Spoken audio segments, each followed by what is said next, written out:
Mucho gusto. No sé, ¿me escuchas bien? Yo te escucho perfecto, no sé ustedes. Eh, Creo que te escuchas un poquito alejado. A ver si puedo mejorar aquí este micrófono. Yo creo que Hasta es el aquí te micrófono, escuchas muy ¿no? bien, ¿eh?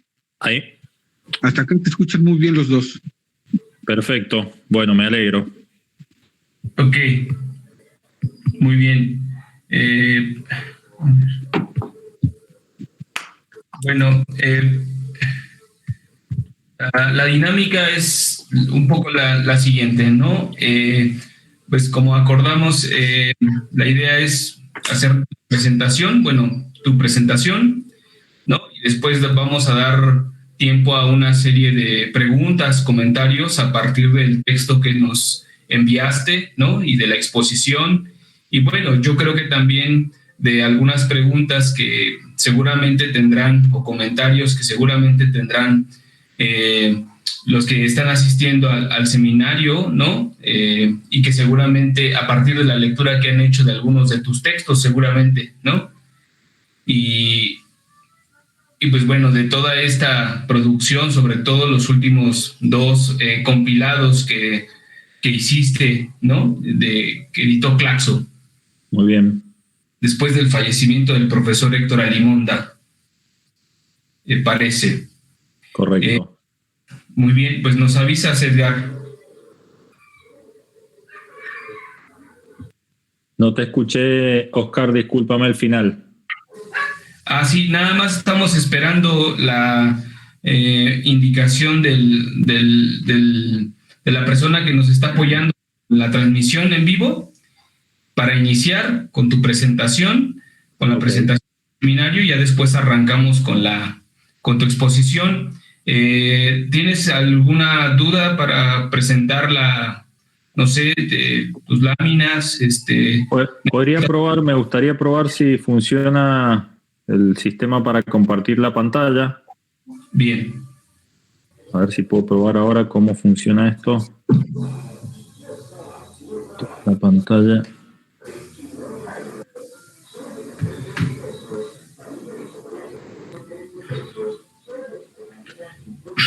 Ahí ustedes, a ver si les aparece. A ver, bueno, yo todavía no la veo, parece que está cargando, Cargando. yo creo.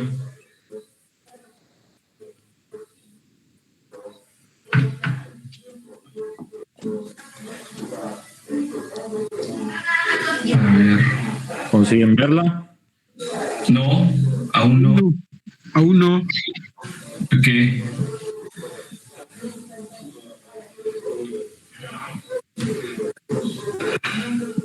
Pero creo que quien administra la página es quien debe dar la autorización para que comience a proyectar el... creo que ya se puede, pero deja pregunto rápidamente. A ver, ¿puedes volver a intentarlo otra vez, Facundo, por favor? Sí, ahora intento de nuevo. Gracias. Ahí está. Ahí está, ahí está. Listo, ¿Ahora sí? listo, muy bien. Sí, sí. ¿Corre bien? Ahí cambió al itinerario. Ajá, a ver, dale. Mm, ¿Qué? ¿Mm? ¿Va bien? Muy bien, sí, listo. Ok. ya está. Bueno, Perfecto. vamos a iniciar. Listo. Ok. Bueno, pues buenas tardes a todos los que nos acompañan en esta tercera sesión del seminario Ecología Política, Sufrimiento Socioambiental y Acción Política, que por ahora acoge la Universidad Intercultural del Estado de Hidalgo, México. En esta ocasión tenemos a un profesor como ponente principal, a un profesor de la Argentina que se llama Facundo Martín. Es especialista en temas de ecología política, de historia ambiental, de humanidades digitales y en estudios rurales. El profesor Facundo es ingeniero agrónomo de formación por la Universidad Nacional de Cuyo, magíster en estudios sociales agrarios por Flaxo Buenos Aires, doctor por la Universidad de Buenos Aires en Ciencias Sociales y tiene un diplomado en docencia universitaria por la UBA Claxo. Doctor, actualmente en la Universidad de Buenos Aires es el Ciencias Sociales del Consejo Nacional de Investigaciones Universitarias Técnicas, CONICET, y es miembro del Grupo de Investigación Ciudad y Territorio del CONICET y del Instituto de Geografía del Instituto de Ciencias Ambientales de la Universidad de Cuyo. Bueno, sin más preámbulo, le cedo la palabra al profesor Facundo para que inicie su exposición. Muchas gracias por aceptar nuestra invitación y estamos muy gustosos de tenerlo por acá.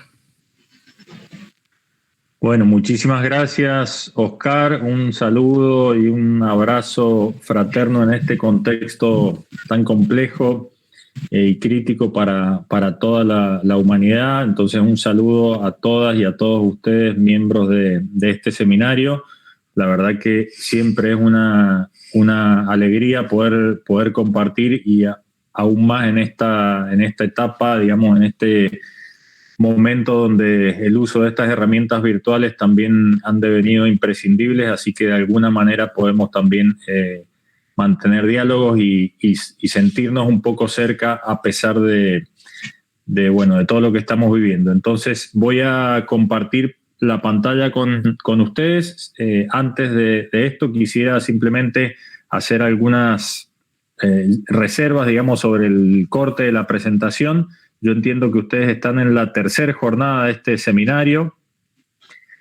Yo voy a hacer mi presentación, es de corte fundamentalmente, digamos, historiográfico, teórico, metodológico. No tiene un referente empírico en particular, no se trata de un análisis de caso. Entonces van a ver que es una presentación más bien de corte general y para tratar de trazar una genealogía del campo diverso y que actualmente está ya desde hace unos años en ebullición, podríamos decir, con un campo muy activo o varios campos muy activos. Entonces va a ser una presentación de ese tipo. Lógicamente después en el diálogo pueden hacer preguntas del estilo que les parezcan, digamos, pero para advertir un poco que va a ser una presentación general. Y yo les compartí a través de Oscar un artículo también. La segunda mitad de la presentación va a estar basada un poco en ese artículo, así que también después al final lo podemos retomar. Y luego, como dijo Oscar, si hay intereses particulares sobre lo que fueron las publicaciones de los 2 volúmenes de Claxo, también podemos ir sobre ellos. Entonces, ahora voy a volver a compartir pantalla con ustedes. Yo no los voy a poder ver, lamentablemente, mientras expongo, así que espero que después sí podamos vernos un poco más las caras. A ver si esto funciona. Gracias. Ustedes me dirán. ¿Están pudiendo ver correctamente la pantalla? Sí. Sí. Bueno, vamos a pasar entonces directamente al itinerario, que sería un poco el camino que va a seguir la presentación. Está organizada en 5 pasos generales, como pueden ver ahí. En primer lugar, vamos a caracterizar un poco el campo originario, digamos, de la ecología política y el contexto de ideas y el contexto sociopolítico, histórico en el que surge la ecología política. En segundo lugar, vamos a tratar de rastrear algunas influencias y orígenes y también las principales tesis de investigación o de debate, digamos, que sostiene el campo de la ecología política. En tercer lugar, vamos a meternos en una tensión que presenta particularmente un geógrafo norteamericano que se llama Paul Robbins, que habla de las ecologías políticas y las ecologías apolíticas, que me parece bastante interesante y provocador. En cuarto lugar, vamos a describir lo que está planteado en el artículo que ustedes tenían como sugerencia para lectura, que es la existencia no agota, digamos, el campo en general, pero sí existen, y nosotros pudimos identificar claramente 3 ecologías políticas regionales que dan cuenta de buena parte de los debates en el campo y del estado del campo actual. Y ejes de diálogo entre estos campos y hacia dentro del campo global de la ecología política y algunos debates recientes que probablemente sean de interés de ustedes para asimilarlos como preguntas de investigación o en sus propias reflexiones. Entonces, situándonos en el contexto de surgimiento, Alimonda va a plantear que la ecología política, a diferencia de otras disciplinas o campos académicos, pretende ser, digamos, un espacio de confluencia, de interrogaciones y de alimentaciones entre distintos campos del conocimiento científico. En principio, la ecología política, pensada ahora desde América Latina, como es Alimonda, no va a disputar, digamos, la disciplinarización del conocimiento ni la institucionalización en cátedras o en compartimentalizaciones en los espacios académicos. Pretende ser un lugar más horizontal de interrogaciones, un campo de prácticas y de praxis, deberíamos decir en realidad. Justamente ahí es donde Alimonda va a encontrar la riqueza, digamos, una de las potencialidades del campo, tratando de desandar va a decir él, la parcelización exacerbada de las disciplinas que nos llevaron un poco a la crisis de los conocimientos respecto, por ejemplo, de las cuestiones ambientales. Entonces, no estamos proponiendo, a pesar de que se habla mucho y ha crecido mucho el campo de la ecología política, y en algunos países, en algunas universidades, se va institucionalizando, no estamos proponiendo un nuevo recorte disciplinario para agregarlo al costado de los ya existentes, sino que es muy importante tener una alerta, digamos, ahí siempre presente, una alerta política, epistemológica, de generar un espacio de diálogo entre disciplinas ya establecidas como pueden ser la geografía, la ecología, la antropología, la sociología y otras. Un colega de ustedes que seguramente conocen y reconocen es Enrique Leff. Él hace un gran aporte, me parece a mí, a definir el campo de la ecología política, al reclamar que es necesariamente, en nuestro caso, también desde Latinoamérica, una epistemología política. Concretamente, los debates y el término ecología política se hacen evidentes en los años 60, 70 del siglo pasado y tiene que ver con distintas causas, podríamos decir. Por un lado, se hacen evidentes los impactos sobre la naturaleza a partir del desarrollo seguido por la humanidad en los últimos 2 siglos, con el desarrollo de la agricultura, la industrialización, toda la presión sobre los recursos naturales que hoy ya ha llegado a un nivel de colapso importante, y la pandemia es quizá una fase final de este camino que venimos recorriendo, pero esto ya en los años 60, 70 se hizo evidente, y como respuesta también surgen muchos movimientos ambientalistas, antinucleares, pacifistas, de críticas a las sociedades de consumo que se iban consolidando particularmente en el norte, y también surgen todos los grupos de protección y conservación de la naturaleza. Son muy famosos estos, por ejemplo, en Estados Unidos, ¿no? El Sierra Club, de allí toda la temprana preocupación del Estado norteamericano por la creación de parques nacionales o por la creación, por ejemplo, de la Agencia de Protección Ambiental, que es lo que hoy conocemos como los Ministerios de Ambiente. En el caso de México creo que es Semarnat. El origen de eso, donde el Estado, digamos, como autoridad, empieza a tener una política estatal sobre la naturaleza, sobre el ambiente, nace en Estados Unidos con la creación de la Agencia de Protección Ambiental, y el origen de eso, quizás lo conocen, pero es el impacto que tuvo en la sociedad norteamericana y también mundial en la publicación del libro de Rachel Carson sobre los efectos del DDT, que se llama Primavera Silenciosa. Entonces hablamos de un proceso, digamos, de despliegue, de desarrollo del capitalismo en el mundo, en muchos territorios. Hablamos de una reacción social y organizaciones de muy diverso tipo que cuestionan esto que está sucediendo.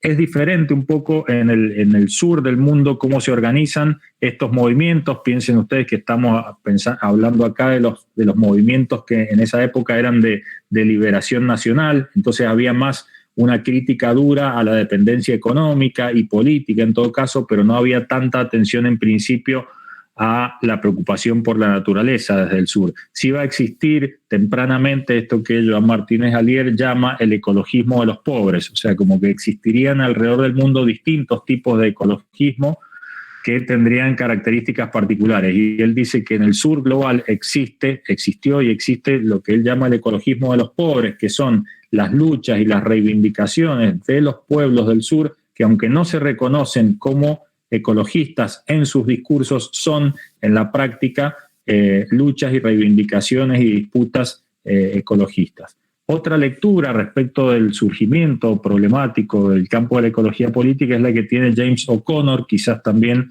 han podido acceder a alguna de sus lecturas.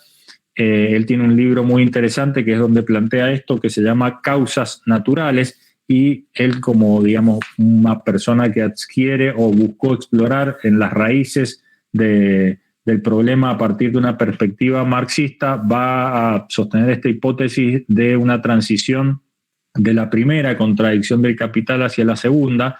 La primera, pensemos que es la contradicción entre el capital y el trabajo, y él va a decir que la segunda contradicción es la contradicción capital-naturaleza, y entonces va a decir, por las transformaciones que ocurren hacia dentro del sistema capitalista, pasa a tener preeminencia la segunda contradicción, que básicamente quiere decir que ya el capitalismo no puede mantener las condiciones naturales que necesita para su propia reproducción. Ya el problema del trabajo, por una cantidad de transformaciones y sucesos que corresponden a otro campo, no tiene tanta preeminencia frente a que la principal contradicción es la cuestión de la naturaleza y la imposibilidad del capitalismo de mantener las condiciones de reproducción de la naturaleza para mantener su explotación.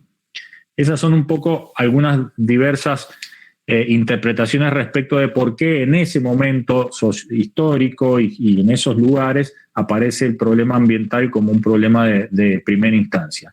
Si vamos a los orígenes propios del término, quizás aparecen en tres momentos muy asociados, pero a partir de distintos autores.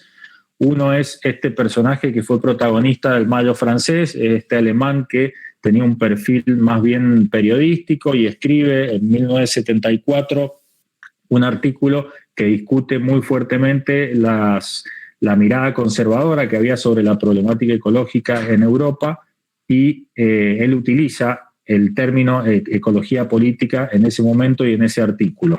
En segundo lugar, también se reconoce, digamos, que como acuñadores del término a Eric Wolf, que escribe un artículo en el año 72, un poquito antes, donde él estudia las relaciones de propiedad en los Alpes y cómo eso influía en las transformaciones ambientales. Y él tituló el artículo, como está ahí mencionado, Ownership and Political Ecology. Entonces también ahí el término empieza a estar asociado, digamos, al control político de la tierra y cómo eso podía derivar en distintas trayectorias ambientales. Y ahí hay una clara asociación entre ecología y política. Y finalmente, a quien también se le reconoce la utilización temprana de la asociación entre estos dos términos es André Gorz, un intelectual francés que también trabaja tempranamente en una crítica a incluso desde la izquierda, a las políticas, digamos, ambientales y a la relación del Estado autoritario. Sobre todo, André Gorz tenía una adscripción anarquista, entonces él tenía una crítica muy fuerte a las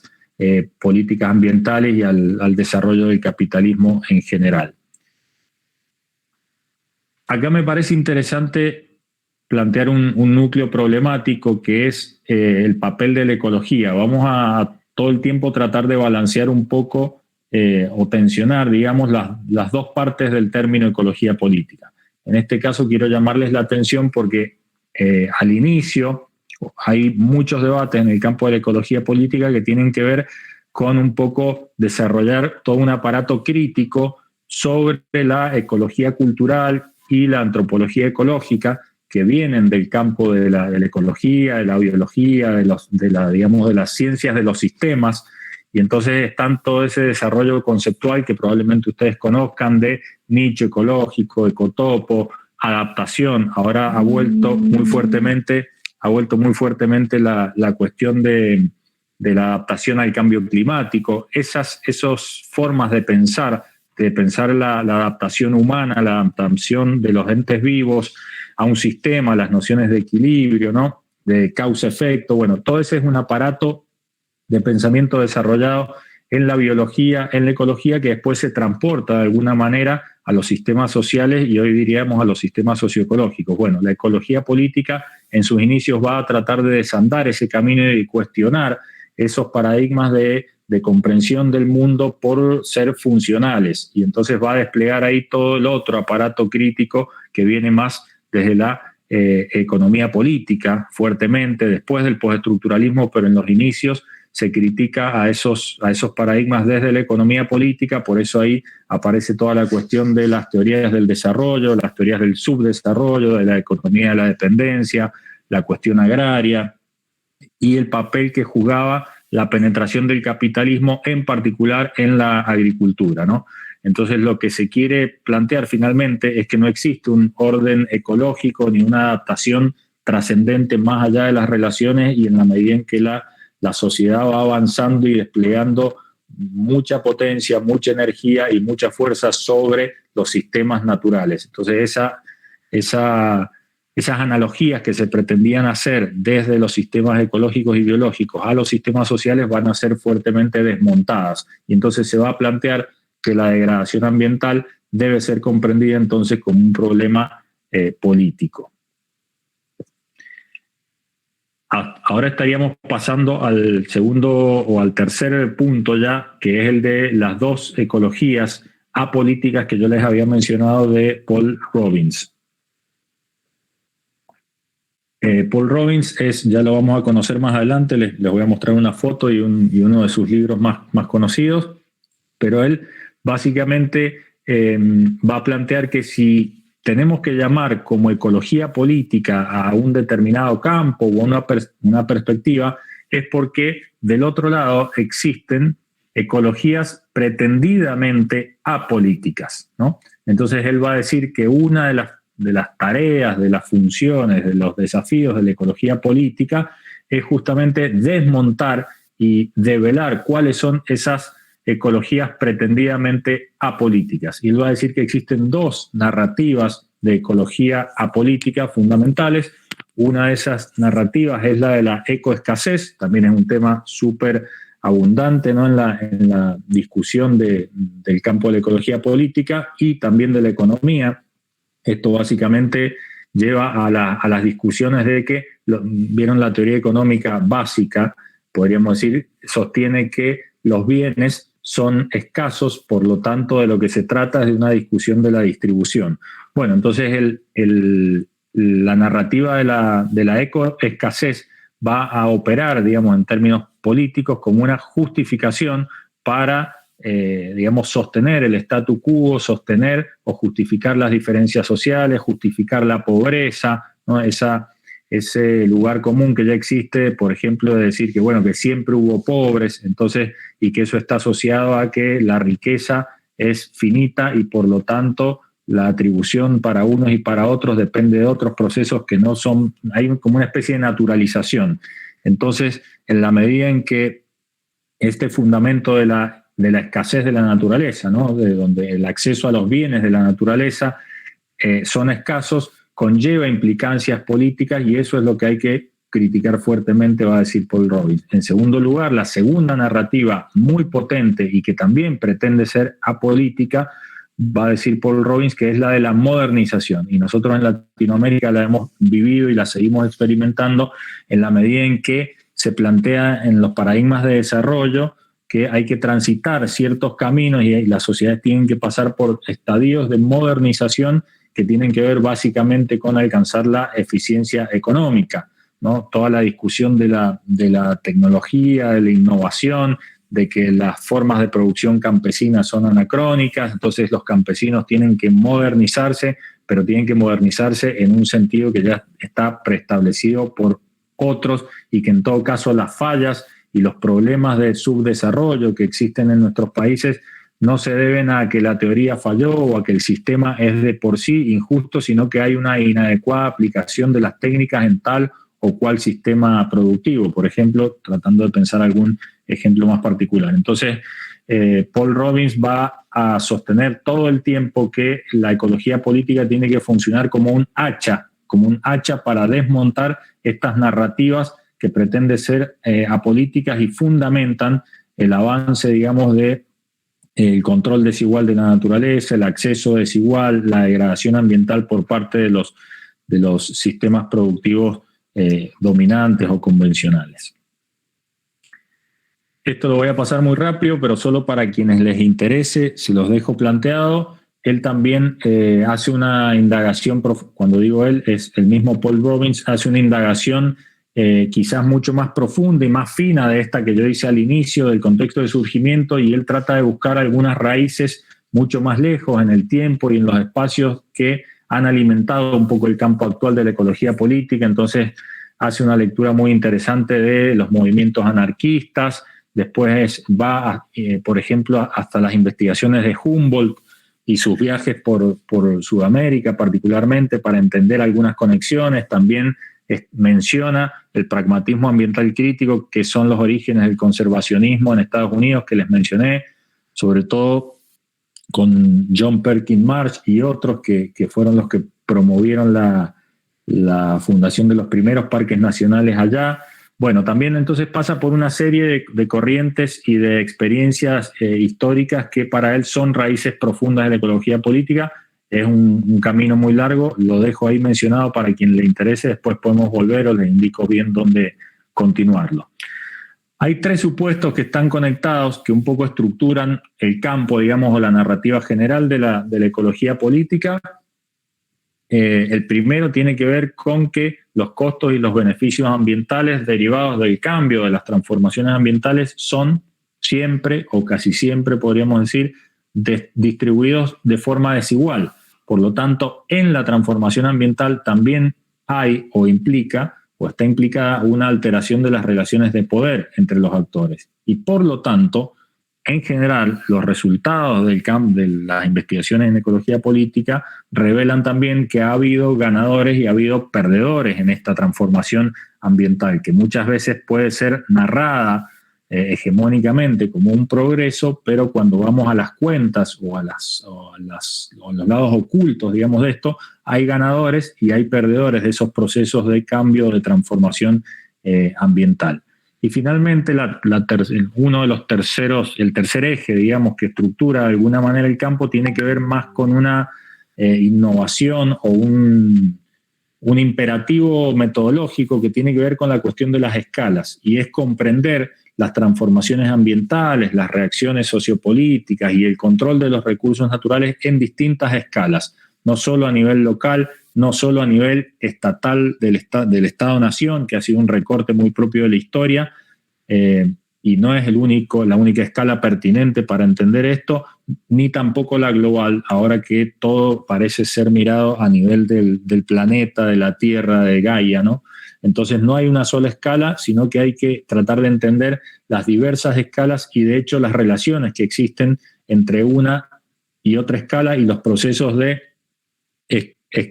escalarización, ¿sí?, hacia arriba y hacia abajo de los conflictos y de las relaciones de poder cuando hablamos del control de la naturaleza. Esto en el campo de la ecología política se ha llamado como un proceso, desde el punto de vista metodológico, como un proceso de contextualización progresiva, una cadena de explicación donde yo empiezo a reconocer un fenómeno que puede tener en principio un recorte local, pero que necesariamente está articulado y también está producido, podríamos decir, a partir de una cadena, digamos, de escalas y de explicaciones. Como para terminar de caracterizar el campo propio de la ecología política, además de esas 3 tesis o 3 argumentos, digamos, que estructuran el campo, Paul Robbins identifica también cuatro áreas que tienen 4 áreas de preguntas, de investigación, 4 perspectivas, 4 subcampos, podríamos decir, que organizan un poco las discusiones y las preocupaciones. Y son esos 4 que están aquí presentados, y están un poco también, para que lo piensen, en orden cronológico, como fueron apareciendo en el campo. El que marcó al principio todos los debates tenía que ver con los procesos de degradación y de marginalización, particularmente la degradación de la tierra. Hay algunos estudios muy pioneros de Carl Zimmerer en Perú, por ejemplo, en los años 70 también, sobre por qué la degradación de las tierras estaba asociada a un sistema económico y a un sistema político. Entonces fue a partir de ese problema de la degradación de la tierra, lo que hoy llamamos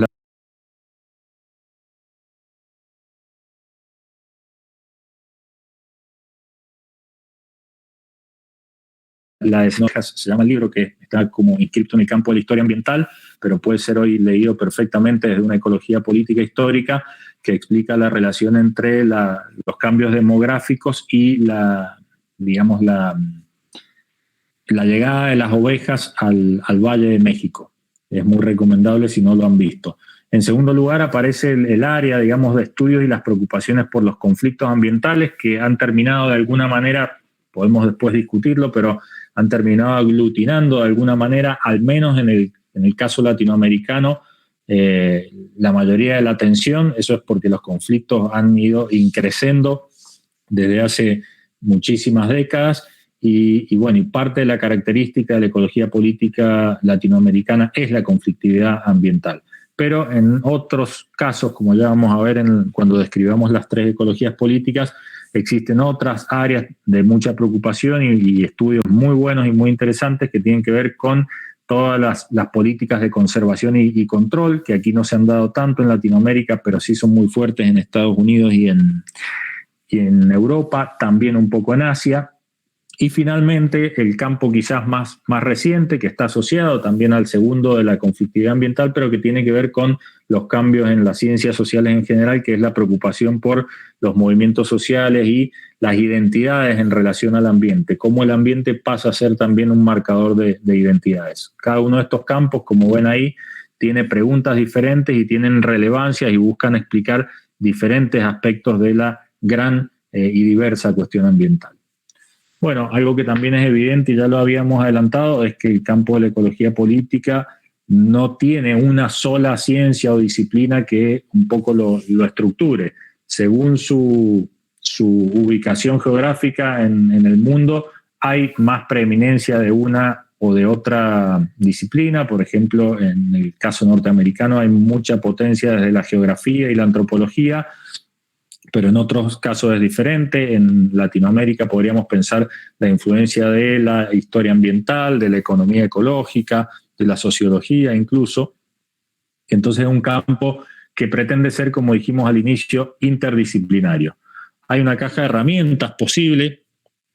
Hay que decir también que es un campo desde el punto de vista metodológico muy ecléctico. No hay una sistematicidad en cómo proceder, qué métodos y qué técnicas utilizar en el campo de la ecología política. Por eso hablamos de una caja de herramientas que está siempre recreándose. Acá están mencionadas solo algunas, digamos, desde los clásicos estudios agrarios que mencionamos al inicio, pero también más recientemente los estudios del feminismo, el ecofeminismo, la historia ambiental que ya mencionamos, también la perspectiva y la influencia que ha tenido la discusión sobre la poscolonialidad, la decolonialidad y en general las relaciones de saber-poder también ha sido muy fuerte para estructurar un poco los métodos y el tipo de problemas y preguntas que desarrollamos. Algunos debates, ahora como hacemos como un corte en esta caracterización y vamos a plantear algunos debates no resueltos que alimentan un poco el campo y vale la pena también volver a pensarlos. Por un lado, esto que ya les había planteado inicialmente, la tensión entre los dos términos, los dos polos del término, podríamos decir, ecología y política. Ya se dio hace un tiempo un debate donde algunos reclamaban que el campo de la ecología política se estaba poniendo muy político, o sea que la palabra fuerte, el término fuerte del término, el polo fuerte del término era la palabra política, y entonces reclamaban que se había perdido la ecología, y otros reclamaban al revés, digamos que no tenía sentido una ecología política que mantuviera como predominancia en los aspectos ecológicos y biológicos sin prestar una atención fuerte y sin incorporar conceptos y preguntas desde las ciencias sociales o humanas en general. Entonces, esta tensión, digamos, va a atravesar y va a permanecer en el campo hasta el día de hoy, y ahí hay distintos estilos, hay distintos argumentos, depende de la naturaleza de los problemas, depende del tipo de preguntas, de las teorías que manejemos. Pero es una tensión evidente dentro del campo y el propio concepto digamos así, tensado lo muestra.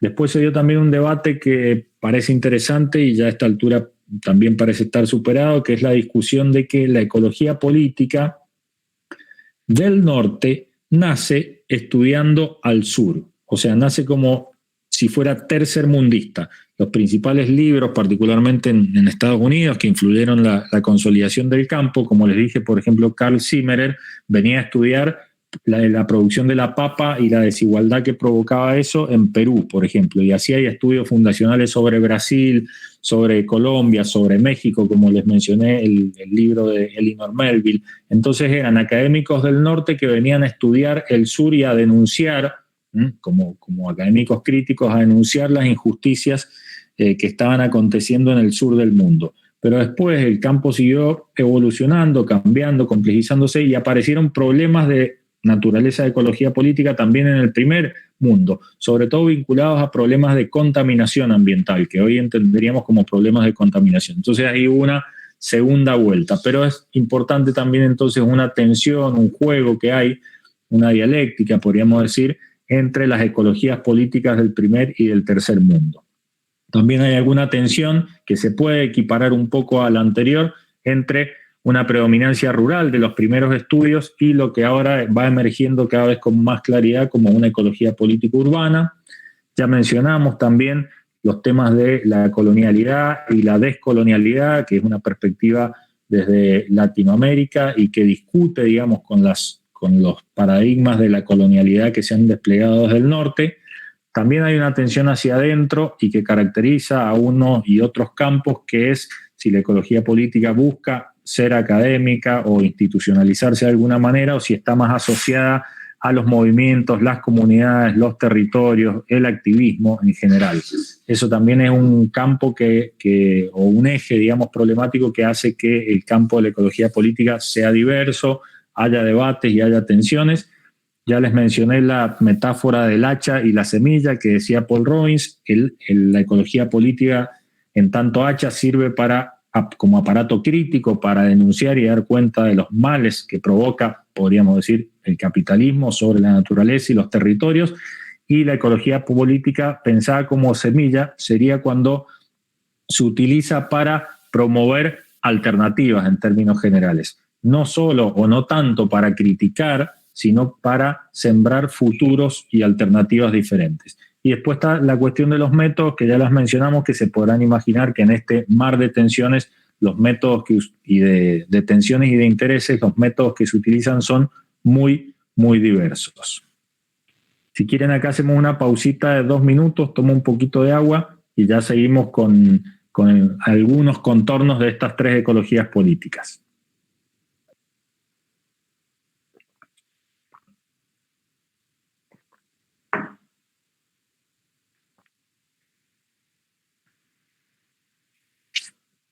Bueno, les comento que ¿me escuchan bien? ¿Van bien? Supongo que voy rápido un poco con el relato, pero la idea era dejarles algunas ideas y que después podamos, en todo caso, en el diálogo, volver sobre lo que quieran. Coméntenme si me escuchan bien y si pues, seguimos. Muy bien y claro. Sí, se escucha bien, gracias. Gracias, muy amable. Parece. ¿Cómo? Parece que todo bien, Facundo. De acuerdo. Bueno, entonces les comento, les decía, este trabajo, como habrán visto en el artículo, lo escribimos junto con un colega. El colega es Robin Larsimont. Es interesante nuestra sociedad, el diálogo entre él y yo, porque él, aunque estudia y ha trabajado aquí ya unos 7, 8 años conmigo y con el resto del equipo aquí en Mendoza, en Argentina, él es un geógrafo de origen belga, de Bélgica. Entonces es interesante en esto que yo les planteaba del sur, del norte, de Europa, de América Latina, hemos podido tener un diálogo interesante y él, sobre todo a partir de su trayectoria que contrasta con la mía, trae todo ese bagaje, digamos, de los debates del ambientalismo y de las luchas de la ecología política más en Europa. Entonces van a ver un poco acá reflejado y lo que hemos podido construir ha sido a partir de este diálogo fructífero entre los dos.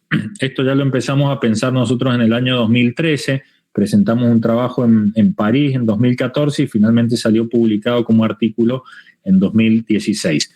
Básicamente nuestra hipótesis es que el campo de la ecología política, como les dije, está en ebullición. O sea, primero era como una cosa muy rara, que había gente media extraña en lugares muy puntuales que hablaba de ecología política, pero crecientemente el número de publicaciones, de revistas especializadas, de eventos regionales, ¿no? Ya existe un Congreso Latinoamericano de Ecología Política, hay dosieres especiales de muchísimas revistas, cada vez hay más tesis doctorales o de maestría que se inscriben en el campo de ecología política, entonces realmente ya es un campo en ebullición.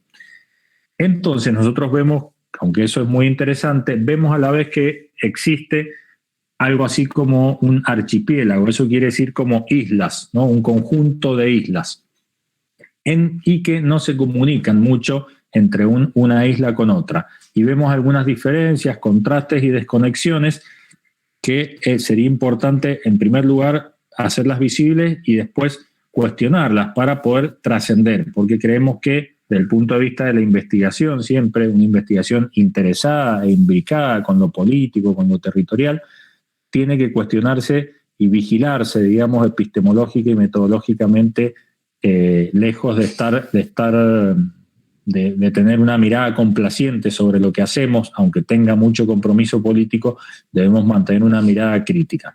Entonces nosotros tratamos de utilizar esta pregunta por la cosmopolítica, como trascender nuestro lugar, nuestra zona de confort, nuestra región, la forma en cómo se ha estabilizado el campo en nuestro lugar y tratar de pensar o de utilizar, digamos, productivamente lo que otros han pensado y cómo lo han pensado para mejorar nuestra forma de investigar y de comprender el complejo tiempo en el que estamos.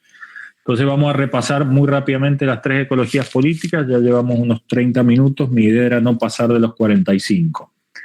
La political ecology es la versión anglófona, podríamos decir. Digo anglófona porque no es solo la de Estados Unidos, sino también que incluye lo que se ha desarrollado a partir del Reino Unido. De hecho, hay bastante migración de académicos del Reino Unido a Estados Unidos y algunos de ellos son protagonistas del campo de la ecología política. Como les dije, nace alrededor de los años 70, mucho más fuertemente en los años 80, y en ese caso es claramente una reacción al ecologismo duro del que les hablé, que utilizaba todas estas categorías que venían de la biología y de la ecología, y la metáfora o la narrativa de las ecologías apolíticas de Paul Robbins, que es el que está aquí abajo a mi izquierda, yo mirando la pantalla, el que está con lentes y barbilla delante de las flores amarillas, ese es Paul Robbins, y el libro que está arriba, Political Ecology, es su obra más conocida y parte de donde yo he tomado algunas de estas ideas.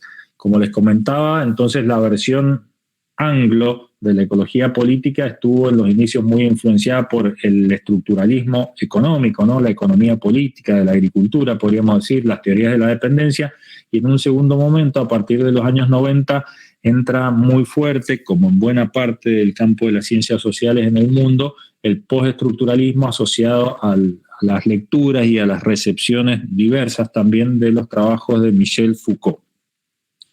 Les mencioné también que esta ecología política nació tercermundista, o sea, desde el norte, pero preocupada por los asuntos del sur, y una característica fuerte de este caso es que sus principales protagonistas son académicos puros y duros. Están muy poco involucrados en la política general, a diferencia del caso europeo y a diferencia también de Latinoamérica.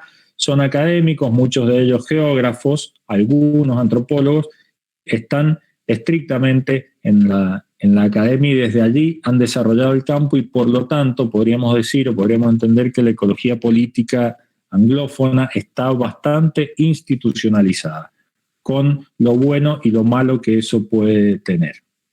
Bueno, este es un cuadro del libro de Paul Robbins, ahí no nos vamos a detener demasiado, pero es interesante, él construye unas líneas de tiempo con las obras claves y trata de inscribir esas obras dentro de eventos epistémicos y también dentro de eventos regionales que causaron, digamos, movimientos en el campo académico. Por ejemplo, tienen ahí abajo, si ven, la revuelta zapatista, ¿no? La emergencia del zapatismo en México, cómo influyó a nivel global en la consolidación o en la publicación de algunas obras claves de la ecología política.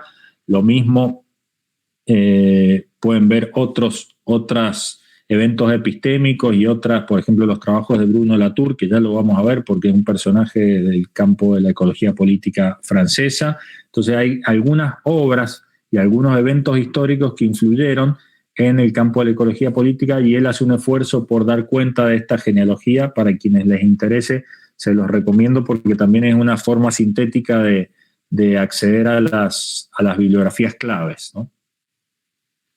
En segundo lugar, la L'Écologie Politique, que sería la versión francesa, contrasta mucho, es notable la diferencia.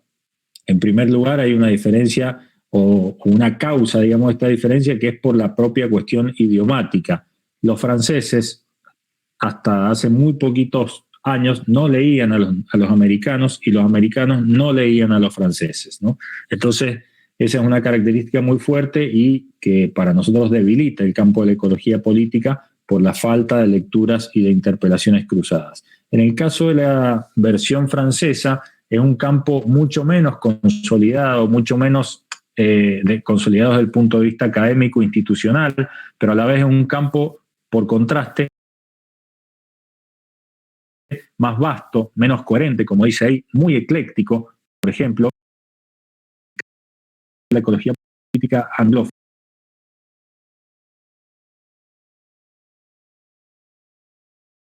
con de coherencia que eso implica. En el caso francés, va desde discutir las políticas ambientales que despliega un gobierno hasta la generación de proyectos alternativos en pequeñas granjas. En fin, tiene una diversidad, digamos, del espectro de problemáticas por las que se preocupa y de las que se ocupa muy, muy grande.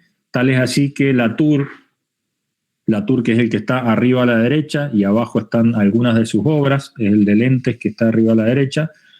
Latour va a decir que existe en el campo de la ecología política académicos liebres y académicos tortugas. Los académicos liebres son los que rápidamente quieren llegar a la denuncia de la injusticia o al dar cuenta de la injusticia sin explicar demasiado o llegar muy rápido, como por atajos, porque ya saben cuáles son las conclusiones. Y existen las tortugas, que obviamente es al tipo de carrera a la que él adscribiría, que buscan mucho más ir a los detalles y detenerse en las pequeñas explicaciones y detalladas explicaciones y no llegar tan rápido a las conclusiones que en principio parecen obvias, pero lo que estamos necesitando, según él, es entender lo que damos por supuesto. Bueno, y entonces algunas claves de este campo tienen que ver, primero hay un problema de identidad, como ya les dije, por la vastedad y la poca coherencia o la amplitud que tiene el campo, pero a la vez hay autores franceses que hablan de la political ecology anglófona, o sea que ahí queda un poco vacío el referente territorial, digamos, francés. Entonces se distancia un poco de la geografía.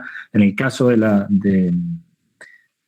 la ecología política francesa hay una distancia muy fuerte con el campo disciplinar de la geografía. Si en el caso anglófono estaban muy asociados, porque yo les dije que los geógrafos eran protagonistas, la geografía francófona prácticamente no participa de los debates de ecología política, y sus principales protagonistas, también a diferencia de la anglófona, en este caso son migrantes al campo de la ecología política. Los planteamos como migrantes porque vienen de otras trayectorias profesionales e incluso muchos de ellos son, por ejemplo, reconocidos políticos como Alain Lipietz, que ha sido eurodiputado del Partido Verde. Y entonces él viene de la actividad política, de la economía, de otras ramas, e ingresa y no se queda solo en el campo de la ecología política, sino que siguen participando de otros debates político-intelectuales mucho más amplios, tal el caso de André Gortz, tal el caso de Bruno Latour. Por lo tanto, hay características diferentes que hacen que no hablemos todos de lo mismo cuando hablamos de ecología política. Y en último lugar, la ecología política latinoamericana, con la cual probablemente estemos mucho más familiarizados o acostumbrados, Alimonda atribuye el origen de la ecología política, y es el artículo que está publicado en el último volumen de color verde que mencionó Oscar al inicio de la charla.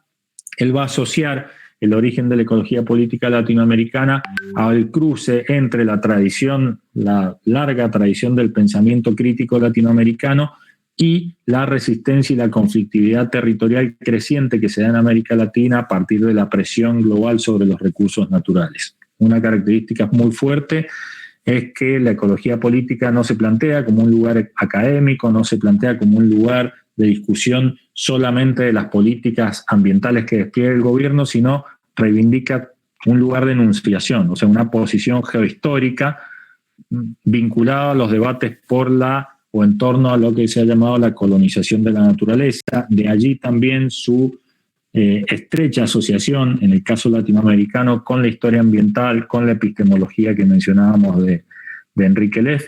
Al inicio, todos los protagonistas fueron varones, pero ya con el crecimiento, digamos, y la potencia de los debates feministas, hay muchas y muy buenas académicas mujeres o intelectuales mujeres que están aportando al campo. Acá podemos ver algunas referencias. De arriba hacia abajo van a ver a la izquierda arriba a Arturo Escobar, abajo está Guillermo Castro Herrera, que aunque no escribe específicamente en el campo de la ecología política, es uno de los principales historiadores ambientales de Latinoamérica, tiene trabajos excelentes sobre Cuba, sobre una perspectiva o una relectura, digamos, del pensamiento de José Martí en relación a la naturaleza en América Latina, y de hecho su formación de posgrado la hizo ahí en México, así que probablemente ustedes lo conozcan. Abajo está Enrique Leff, y a la derecha de Enrique Leff está Germán Palacio, que es otro ecologista político colombiano y que tiene mucha sintonía con el pensamiento de Héctor Alimonda, que está arriba mirando de costado la ciudad de Buenos Aires. Abajo está Astrid Ulloa, que es otra académica muy interesante, antropóloga colombiana, que se las recomiendo particularmente. Ya ha trabajado mucho el tema del feminismo más recientemente, y también a lo largo de toda su carrera ha trabajado las cuestiones de los pueblos indígenas en relación al territorio y la ecología política. Y bueno, ahí tienen las imágenes de algunos de los libros que para mí son claves para entender el campo de la ecología política latinoamericana. Acá hay 4 definiciones, no me gustaría entrar en detalle en ellas porque no es tampoco la idea disputar o construir una definición de ecología política, pero sí mencionarles que incluso hacia adentro del campo de la ecología política latinoamericana podemos reconocer distintas perspectivas, distintos énfasis o preguntas para delimitar el campo. Como les mencioné, hay algunos rasgos comunes que tienen que ver con el papel del pensamiento crítico latinoamericano, o sea, la pregunta por la historia en Latinoamérica, por la identidad de los latinoamericanos es muy fuerte, y eso, digamos, hace ruido también en el campo de la ecología política. La idea de compartir una realidad geohistórica común, un destino geohistórico común, ¿no? El pensamiento de Mariátegui, por ejemplo, sigue influyendo en la ecología política latinoamericana. Una desconfianza permanente y muy justificada, podríamos decir, para con las ciencias sociales convencionales o dominantes, y un protagonismo o un reconocimiento o un tener en cuenta los conocimientos y los saberes locales, subalternos, tradicionales, y el pensamiento fronterizo, por ejemplo, que plantea Walter Mignolo. Ya para ir cerrando, les planteo las 2 últimas filminas, algunos debates también, recuperando algunos de los que ya planteamos a la mitad de la exposición. Les dejo algunos más. Por un lado, en el momento actual se han reactivado mucho más estos diálogos entre las distintas islas de este archipiélago que les mencionaba. Por ejemplo, los debates entre el norte y el sur son muchos más claros. Ahora hay un reconocimiento de la producción de conocimiento en ecología política desde el sur, por parte del norte muy fuerte, o sea, nos convocan a participar en los congresos y hay debates y hay mucho más interés, digamos, en la producción de conocimiento en América Latina, y no solo tomar a América Latina como un objeto de estudio.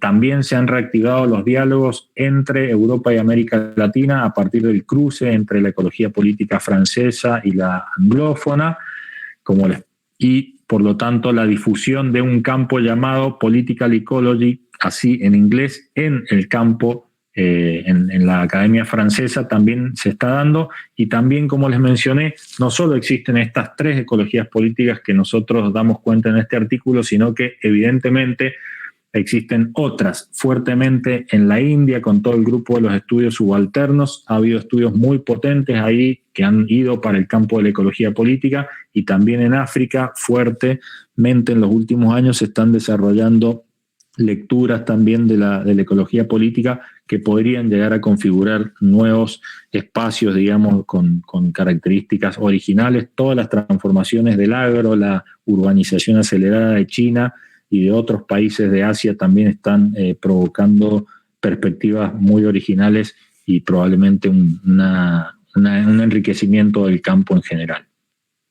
Para terminar, me parece a mí que cuando uno mira la literatura global, hay una hegemonía de la corriente anglófona, y es muy importante, al tiempo que la conocemos, que la criticamos, pensar en cómo se desanda esa hegemonía, que tiene que ver también con los sistemas globales y hegemónicos de producción y circulación del conocimiento.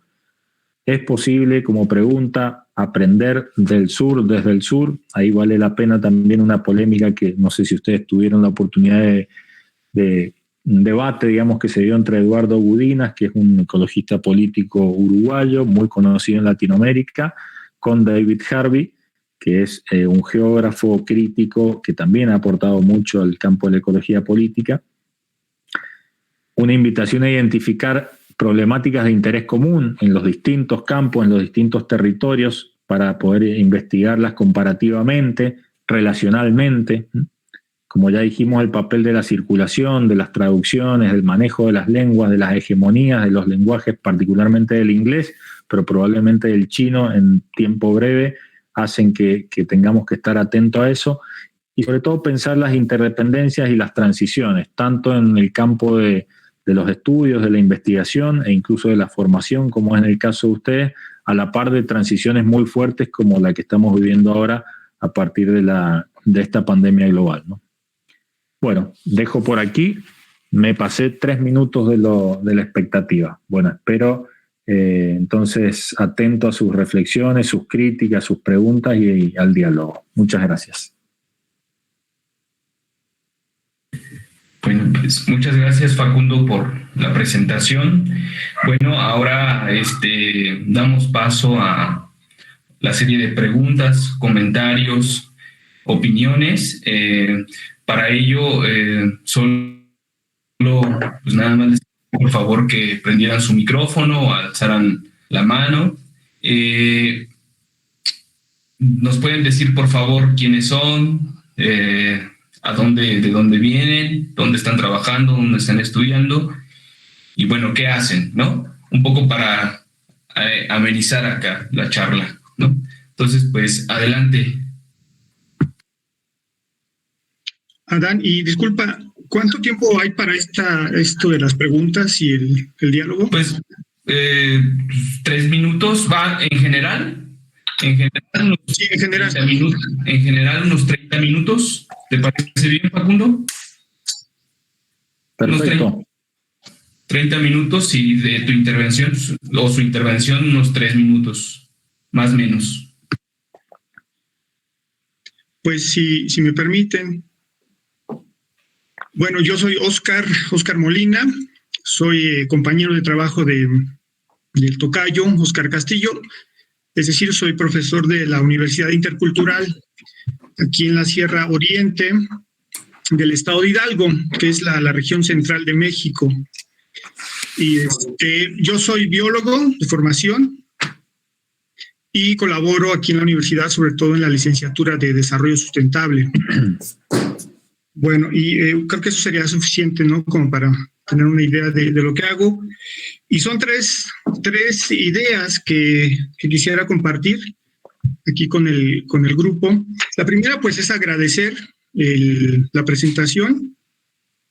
Yo no estoy muy familiarizado con este este campo de la ecología política, y sin embargo tengo la impresión de que todavía en pocas conferencias se hace un recorrido histórico por lo que ha transitado este emergente campo de conocimiento. Y ya como lo mostraste, Facundo, y también como venía en el texto que nos compartieron, pues tiene estas vertientes históricas, este campo del conocimiento, y no es una tarea fácil sintetizar esta historia y poderla compartir. Entonces, a quienes estamos incursionando en el campo, pues yo creo que nos viene muy bien este tipo de síntesis histórica, nos coloca, nos aclara cosas, y agradecido por eso, ¿no? Digo, es una expectativa que superó lo que yo esperaba de la charla, y estoy muy contento por eso. El segundo tema que quisiera colocar sobre la mesa es una pregunta. ¿Tú consideras que la ecología política está sustituyendo a la economía política vista en términos históricos, o la está complementando, o busca reflexionar sobre temas diferentes a la ecología, a la economía política? ¿Qué sucede con estos campos de conocimiento, ¿no? Economía política y ecología política. ¿Son complementarios? ¿Tienen fines diferentes? ¿O está desplazando una a la otra? Y el tercer tema que quiero comentar también es una pregunta. Tú en el texto manifiestas, haces la propuesta de aspirar hacia una ecología cosmopolítica. Es decir, que no existan estos gremios, este archipiélago de grupos académicos sobre todo, y que haya más permeabilidad, ¿no?, entre estos grupos. Pero a mí me quedaba la sensación de que si esta manera de trabajar en grupos, pues no es espontánea, e incluso es al mismo tiempo política. Alguna vez asistí a una conferencia donde unos jóvenes cubanos nos mencionaron que en Cuba durante mucho tiempo, después de la revolución, no se impartió la carrera de sociología, porque no existía esta área del conocimiento, porque era considerada una perspectiva del conocimiento burguesa. Y entonces los cubanos no estudiaban sociología y no estudiaban a los teóricos. Era una postura política. Entonces parece que se propusiera que la ciencia puede establecer estas hermandades entre grupos de investigadores, cuando a lo mejor per se hay una postura política, ¿no? Y Latinoamérica tendría que cuidarse de no asumir interpretaciones pues que pudieran justo venir cargadas de un sesgo político y generar su propia ecología política, ¿no? Por supuesto que esto no quiere que se aíslen, que sea hermético, que haya un hermetismo absoluto. Puede haber cierto grado de compartición de conocimientos, de posturas, pero a lo mejor es sano mantener corrientes dentro de la ecología política, ¿no? Mantener escuelas, y eso habla de asumir posturas políticas dentro de este campo emergente del conocimiento. Y bueno, por el momento serían mis comentarios. Gracias. Gracias, Oscar. Bueno, ¿alguien más? Sí, hola, buenas tardes. Adelante. Hola, ¿qué tal? Mi nombre es Jonathan Fletes. Yo tengo 20 años, soy estudiante de la licenciatura en Ciencias Ambientales para Zonas Urbanas en el Instituto de Estudios Superiores de la Ciudad de México, Rosario Castellanos. Y pues tengo un gran interés por las ciencias ambientales desde el punto de vista del sector público. A mí, tengo un gran interés profesional en insertarme en la Secretaría de Medio Ambiente aquí en México, ¿no? Y pues bueno, yo quería preguntar al respecto al ponente, ¿qué tanto considera que ha penetrado el discurso? Bueno, tal vez no el discurso, pero sí la esencia de la ecología política en la gobernanza ambiental. Si tiene casos de referencia de México, estaría excelente, pero si no, así como desde un punto de vista general, ¿qué tanto ha permeado la ecología política en la gobernanza ambiental? Bien, Jonathan, muchas gracias. ¿Alguien más? Y si quieres, Facundo, intervenir, y luego damos paso a otros comentarios, otras preguntas, ¿te parece? Sí, quizás si hay alguna más, Ok, podemos juntar 3. Bueno, estuve leyendo el chat también. ok, sí. Aquí en el chat, ok. Bueno, me gustaría, buenas tardes. Bueno, si quieres, Daniel, y luego leemos las que están en el chat. Con Daniel cerramos esta primera ronda, por favor. Hola, bueno, yo soy profesor de la Universidad Autónoma de Querétaro, en la Facultad de Ciencias Políticas y Sociales. Y pues más bien mi pregunta es respecto a la cuestión empírica. Yo sé que no lo trataste, pero estas diferentes vertientes, o escuelas, corrientes de la economía política, ¿cuáles son las que se han generado mayor evidencia empírica, digamos, que están alimentando la teoría? Porque de pronto, no sé, leyendo a Olled o leyendo a Riquelme o al mismo Bruno Latour, siento que se queda muy en el aspecto filosófico, ¿no? Incluso es muy denso a veces.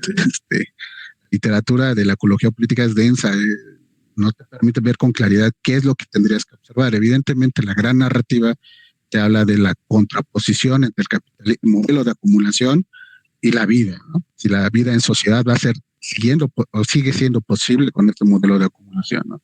Bajo esa gran narrativa empieza toda una discusión filosófico-política de la viabilidad de las sociedades, y nos lleva a John Urry desde la sociología también pensar, con los mismos clásicos de la sociología, pensar cómo es posible la vida en sociedad, ¿no? Y cuando irrumpe una pandemia como la sanitaria, la actual, nos lleva a repensar justamente estas sociedades modernas que estamos configurando, y abre una ventana de oportunidad para la reflexión. Sin embargo, creo que se queda todavía como muy arriba, ¿no?, en los estudios, y de repente no aparecen los sujetos, aparecen más como las estructuras determinísticas que condicionan la posibilidad de generar proyectos alternativos, por ejemplo, con este gran turismo que existe en algunas zonas, por decir la Riviera Maya, ¿no? Estos grandes proyectos que empuja el presidente en turno, por lo menos desde México, que claramente confrontan el tema de pensar un modelo alternativo, y sobre todo, digamos, tener en cuenta a los sujetos los que habitan esta. Y ahí vemos los grandes capitales, ¿no? Vemos el capital belga en Cancún, el capital español, y si hacemos cuentas con cuánto te queda realmente el país en términos de los ingresos de turismo, claramente el desbalance es desfavorable en torno a lo que puede generar de bienestar para las comunidades locales. Entonces ahí, por ahí mi comentario sobre qué evidencia empírica nos ayudaría a fortalecer más, empujar más un tipo de modelo alternativo de desarrollo, y sobre todo que es rival contra esta idea de gobernanza ambiental, esta participación orquestada por el Estado, digamos, incluye la participación de los sujetos, pero siempre es una participación controlada desde la esfera gubernamental, y esta idea también del desarrollo sostenible, que empalma, digamos, con gran andamiaje institucional, figuras de áreas naturales protegidas, pero sin cuestionar el modelo de acumulación. Entonces, pues por ahí mis comentarios o reflexiones en voz alta, ¿no?, después de gran recorrido que nos has hecho, y te agradezco mucho tu participación y te felicito claramente por este amplio paseo por las distintas corrientes de ecología política. Pues si quieres, Facundo, comentar en esta primera ronda. Bueno, muchas gracias por sus reflexiones, sus preguntas. No las voy a poder responder todas en detalle, porque de hecho algunas también son invitaciones a seguir dialogando o a pensar, digamos. Ya plantear buenas preguntas es un ejercicio importante. Pero algunos comentarios y conexiones sobre lo que han ido planteando. Sobre la cuestión de la economía política y la ecología política, no creo que sea interesante pensarlo en términos de desplazamientos. Sí creo que la ecología política plantea claras preguntas y mueve un poco la estructura de la economía política, y que la economía política más interesante, porque también hay por un lado, habría que distinguir entre los campos, ¿no? Porque hay una parte de la economía ambiental, ¿no? Esto lo plantea Joan Martínez Alier, y él va a distinguir, digamos, una economía ambiental que se preocupa simplemente por ponerle precios a la naturaleza y postula que la resolución de los problemas, y piensen ya que de ahí se derivan muchas políticas llamadas ambientales, se trata de, por ejemplo, el que contamina paga, o los bonos de carbono para esta llamada economía verde, ¿no? Todos esos mecanismos, todos esos dispositivos que pueden, en algunos casos particulares, sobre todo en el norte, generar algún efecto interesante sobre el sistema ambiental, en términos generales no resuelven el problema. Entonces ahí sí se discuten las bases del pensamiento económico, y esas preguntas que coloca la ecología política son las que llevaron al propio Martínez Alier a transitar un camino desde la economía ecológica, que no es la economía ambiental. La economía ecológica sí trata de entender la materialidad de los flujos de energía, de la apropiación material, del control de los recursos naturales por unos o por otros grupos. Entonces la propia trayectoria, les decía, de Joan Martínez Alier es interesante porque él es economista y él hace esa transición hacia la ecología política. Entonces yo diría, no se trata de desplazar un campo por otro, se trata de que un campo interrogue al otro y repensarse a partir de esas preguntas que la nueva situación hace evidente, y también es evidente que la economía política no ha respondido todas las preguntas como esperamos las responda. Entonces yo lo pensaría más como invitar a la reflexión, más que ahora solo hay que hablar de ecología y ya no más de economía. Hace falta mucha y mejor economía política que tome en cuenta o que asuma también las preguntas de la ecología política. Eso dejo por un lado. También les puedo comentar que hay muy buenos trabajos, digamos, desde la tradición de economía política marxista, que han buscado incorporar estos temas. Hay toda una trayectoria o un campo, digamos, que se llama o está identificado así como el ecosocialismo, ¿no? Hay autores... ahora hay autores europeos y norteamericanos, pero también hay varios autores en América Latina que están preocupados por una lectura más clásica marxista, o ver en qué medida el pensamiento clásico de Marx puede ser utilizado para comprender los problemas actuales, ¿sí? Entonces ahí hay toda una literatura que para el que le interese vale la pena, y de nuevo les invito a la trayectoria de Joan Martínez Alier, es de por sí significativa de este trayecto que ha sucedido. Después estaba la pregunta por lo político y la cosmopolítica. Bueno, desde ya quiero ser claro con esto. Cuando hablamos de ecología política o de política, no estamos hablando de política partidaria solamente. Eso en Argentina por lo menos hay mucha confusión, quizás en México no, pero cuando aquí hablamos de política no nos referimos a la política meramente partidaria ni gubernamental. Cuando hablamos de política hablamos de relaciones de poder, específicamente y en términos genéricos. Entonces eso es importante distinguirlo. Yo tampoco creo que la política es algo malo, porque también hay cierto sentido común que asocia a lo político con lo contaminado, con la corrupción. No, si nos remitimos, digamos, a esta concepción de relaciones de poder, es importante entender incluso lo que estaba planteando Oscar Antonio recién, que determinada formación, por ejemplo la sociología, fue suspendida en un contexto histórico particular. Eso en Argentina también sucedió con las dictaduras militares. Se cerraron muchas carreras que no eran de interés, digamos, de esas autoridades, y eso tiene que ver con las transiciones académicas. Ahora, no hay respuesta y no va a haber una sola teoría que pueda elaborar respuestas para todos esos procesos que son sumamente complejos. Y aquí otra aclaración que vale también, y la asocio con la pregunta de la otra colega por el chat, de las cosmopolíticas y las particularidades. La idea de cosmopolítica no pensemos la idea del cosmos como ese todo, ¿no? Como la totalidad. No es esa idea del cosmos. Nosotros nos tomamos, digamos, la idea de cosmopolítica de Isabel Stengers, que pueden buscar ahí también, tiene algunos libros muy interesantes para pensar el contexto pandémico actual, y ella plantea la idea del cosmos justamente como la relación amigable entre los seres vivientes. Está relacionado también a lo que planteaba la otra colega María Luisa respecto a la bioética y el papel de la filosofía. Es repensar el lugar de los humanos en el mundo, ¿no? Tiene que ver en alguna medida también con la discusión que abre el debate sobre el antropoceno, que también es algo muy interesante porque recoloca el papel de la humanidad como una fuerza geológica y la responsabilidad que tenemos frente a eso. Entonces la idea de cosmopolítica busca tratar de pensarnos con los otros y más allá también de nuestro lugar. En tercer lugar, estaba la pregunta de Jonathan sobre cuánto ha penetrado la ecología política en la gobernanza ambiental.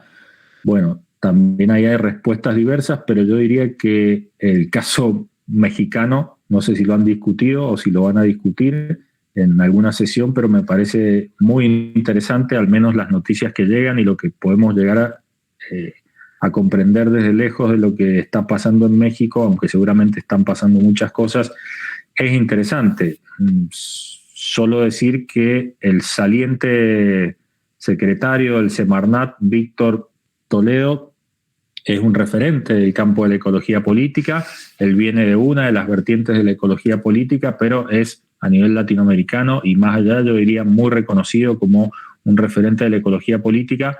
Y entiendo yo, no soy yo quien para explicarles a los mexicanos qué es lo que pasa en México, pero entiendo yo que él en alguna medida quiso llevar adelante una agenda de ecología política dentro de un ministerio de ambiente, que es el Semarnat en México, y parte de los conflictos y disputas que hubo y su salida en parte, entiendo, se explica por eso, en relación a la discusión de los agroquímicos, al origen de las semillas, a los programas de alimentación. Todo eso es ecología política y él quiso impulsar, ustedes pueden ahora tomar la palabra y complementar o señalarme mis errores o mis sesgos, pero entiendo yo que ahí hubo una penetración, un intento, podríamos decir, de avance de una agenda de ecología política y bueno, tuvo claras limitaciones, ¿no?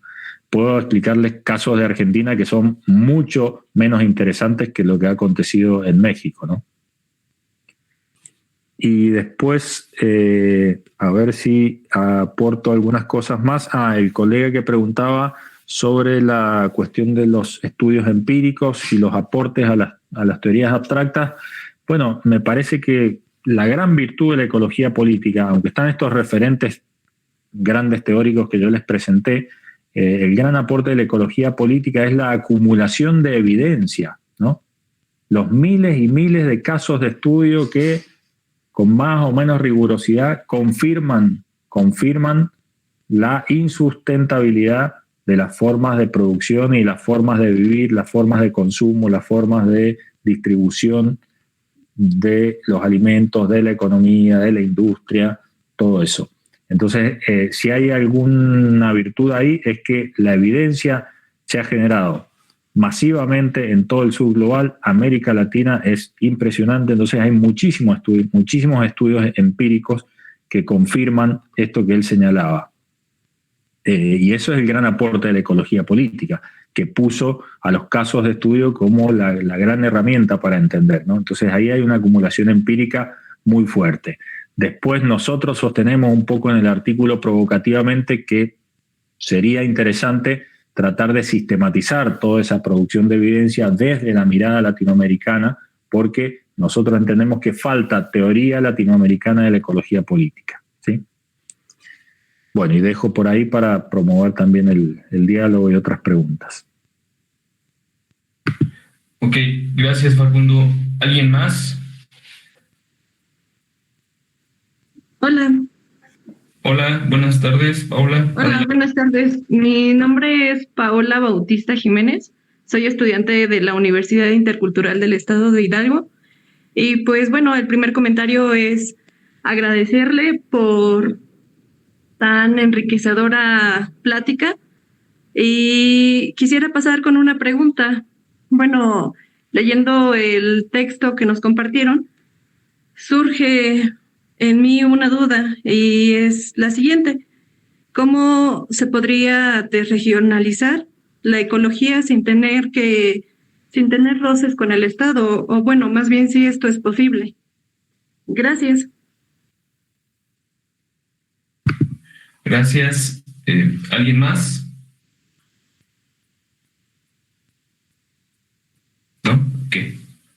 Bueno, pues, adelante.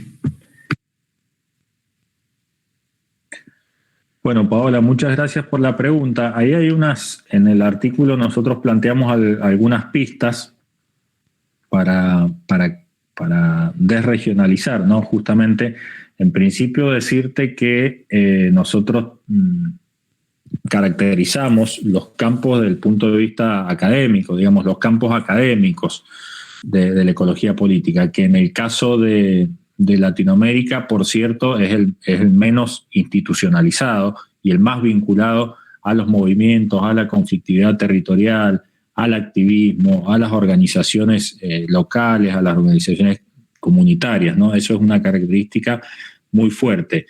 En ese sentido, en primer lugar, el problema del Estado, o uno de los problemas del Estado en relación a la concepción de la ecología política, es que la escala en la que trabaja el Estado no coincide con la perspectiva que yo mencioné anteriormente de las escalas múltiples de la conflictividad ambiental y de la ecología política, ¿no?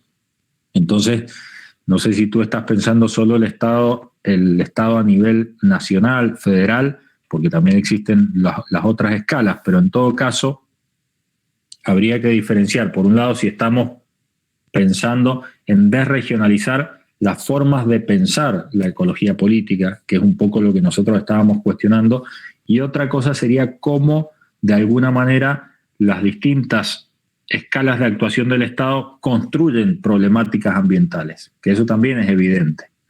Entonces, no sé, ¿tenemos alguna organización político-administrativa diferente entre México y Argentina, por ejemplo?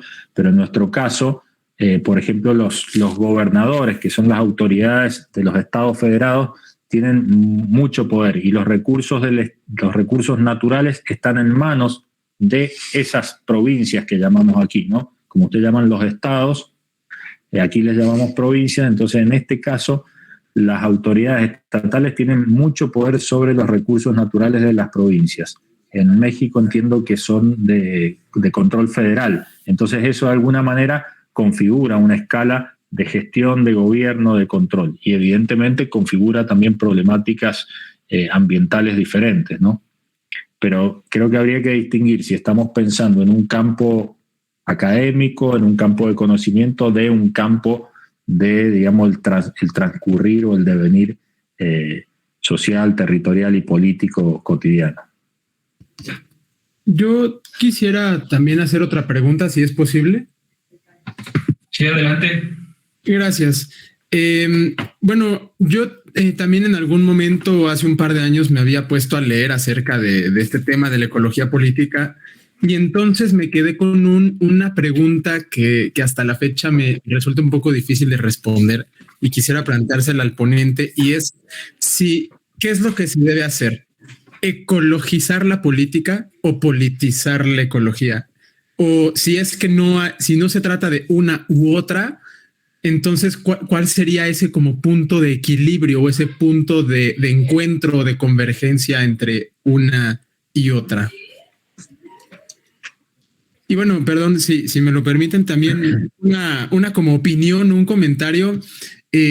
Yo en lo personal no considero que se daba tanto como desregionalizar las formas de pensar la ecología política, sino más bien creo que al contrario, se deben territorializar, ¿no? Creo que se deben adaptar a los contextos naturales y culturales propios de cada territorio, ¿no? Creo que eso es lo que nos permite precisamente abordar de manera más efectiva los problemas locales sin estar tropicalizando metodologías o ideologías, no sé, occidentales, por ejemplo, que pueden no resultar igualmente efectivas en el territorio latinoamericano.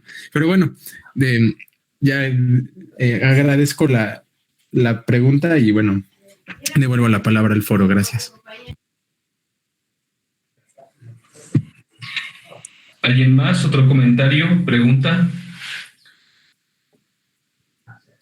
Sí, bueno, me presento, soy Lorena Higuera, soy geógrafa, trabajo en la Universidad del Comahue, acá en Patagonia, y bueno, ahora estoy haciendo un doctorado, estoy en la etapa de tesis doctoral en Ciencias Humanas de la Universidad de Catamarca. Me pareció interesante esta ligazón de la geografía y la ecología política porque, bueno, yo estoy transitando esos campos de conocimiento y también ligándolos al feminismo. Entonces, en esa línea, me parecía, Facundo, que por lo menos acá en Patagonia Norte, no sé si esto se extiende a la zona de Cuyo, de donde estás vos, las tramas comunitarias que se están tejiendo en los espacios rurales, vinculados precisamente a esta idea de bienes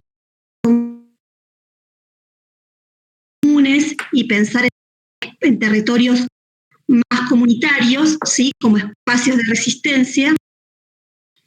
Sobre todo en el caso particular, yo trabajo el tema de mujeres acá en la zona de línea sur de la provincia de Río Negro. Si hay ejemplos o tenés conocimientos de situaciones así, de tramas comunitarias, principalmente de mujeres, en otras áreas del país, o entiendo que vos estás en la zona de Cuyo, ¿no es cierto? Sí, en Mendoza. Perfecto. Sí. En esa área o de otras áreas de Argentina, ¿sí? Porque, por ejemplo, Centroamérica, México, Colombia, tienen muchísimas más experiencias recorridas en todo lo que es tramas comunitarias de mujeres, pero no así tengo conocimiento en los casos de Argentina. Gracias, Lorena. ¿Alguien más? ¿No? Ok. Facundo.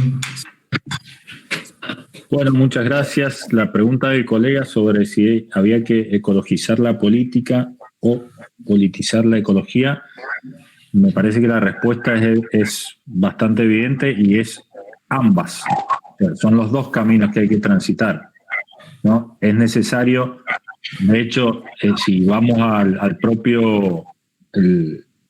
propia reflexión de Enrique Leff, él va a tratar de explicar por qué la ecología devino un asunto político.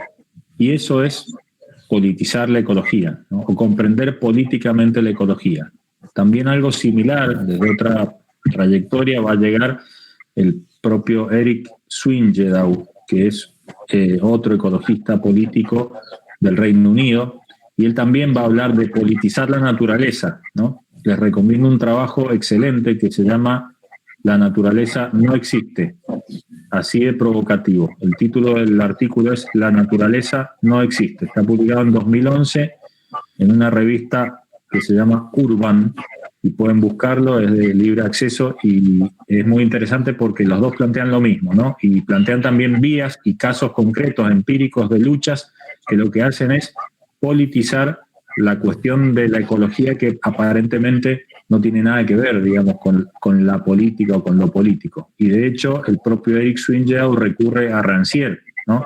Y su idea del desacuerdo, de que Rancière plantea que hay política cuando hay desacuerdo, cuando hay un actor, un sujeto que dice no estoy de acuerdo con esto que se está haciendo. Ahí se inaugura la política.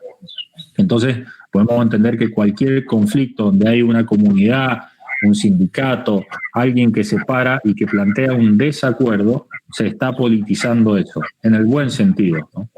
Porque también hay un sentido común que es que se politizó tal asunto, eso es malo, en el sentido de la disputa, del desacuerdo, de habilitar un diálogo, un debate sobre quién tiene el control y quién tiene el derecho y quién tiene la voz sobre eso que está sucediendo.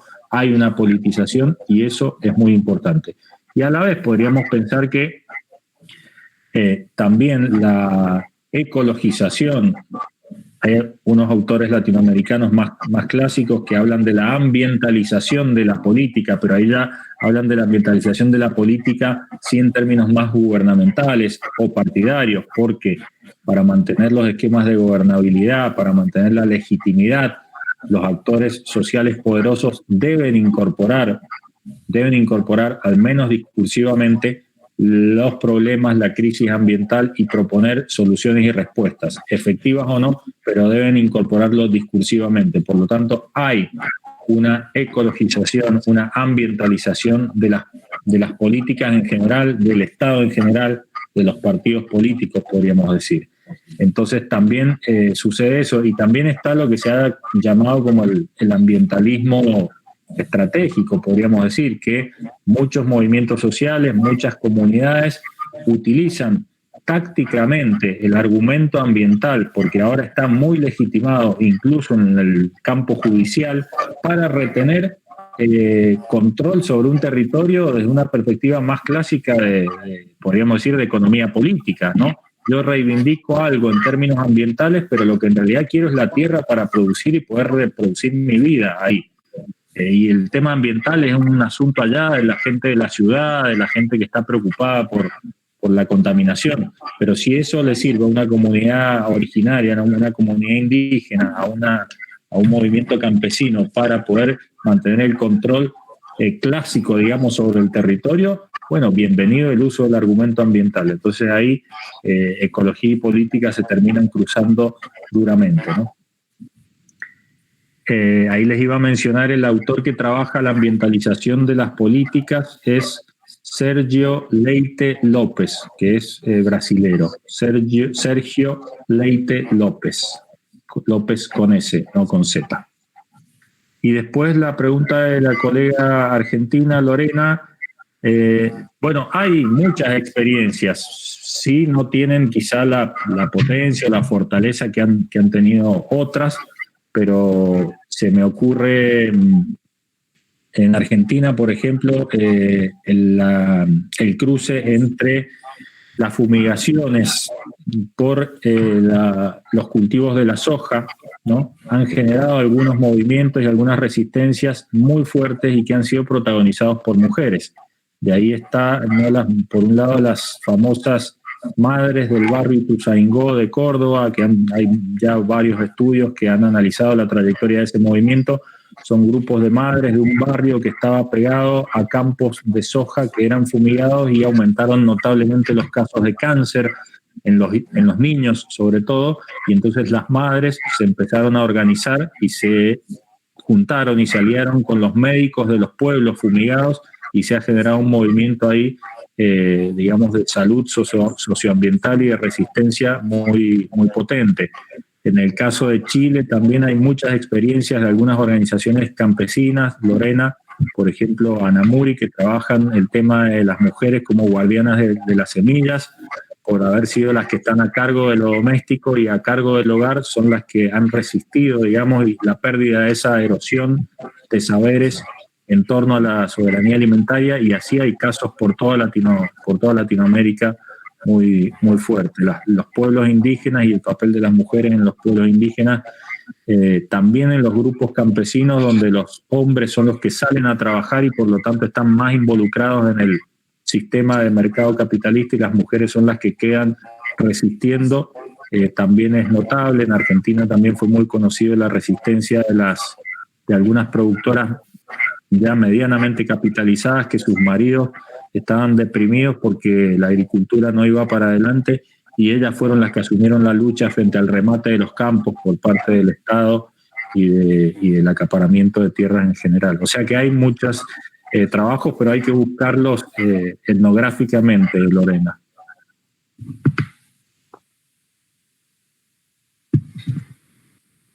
Bien, aquí en el chat nos dejan unas preguntas, las voy a permitirme leerlas. Bueno, una es de Andrea Flores, estudiante de la licenciatura en Desarrollo Sustentable acá en la Universidad Intercultural del Estado de Hidalgo, y dice: ¿qué debería ser una ecología cosmopolita para no dejar de tomar en cuenta las particularidades regionales que toman en cuenta las distintas corrientes? Y luego, por acá leo otra pregunta de Claudia Celina Hernández, también estudiante de Desarrollo Sustentable de la misma universidad, y dice: ¿qué tan viable sería unificar las distintas ecologías políticas si cada una bueno, tiene distintas problemáticas, prioridades que las otras no tienen, y basado en eso, ¿qué tan cerca estamos de lograr esta ecología cosmopolita?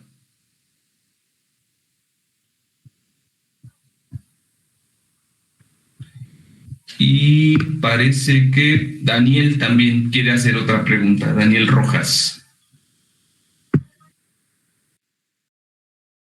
Facundo, creo que va a sonar reiterativo mi pregunta, pero justo con lo que la respuesta a Lorena, pero pensando en el Elie Nostrum, que hizo este trabajo tan amplio de recursos de uso común, que ya encontraron ciertas regularidades a partir justo de los estudios de caso y estudios comparados.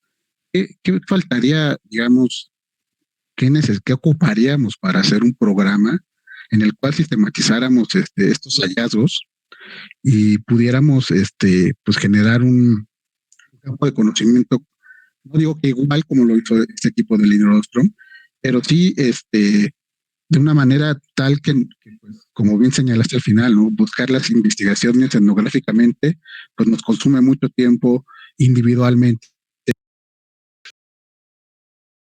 Si hiciéramos colectivamente, pues eso nos ayudaría muchísimo a comprender y sistematizar el conocimiento en torno a ello. Porque insisto, o sea, el tema de la revisión de la literatura cuando uno se va acercando a él es a veces muy denso, ¿no? En tratar de lo teórico y lo empírico, híjole, sí, la verdad requiere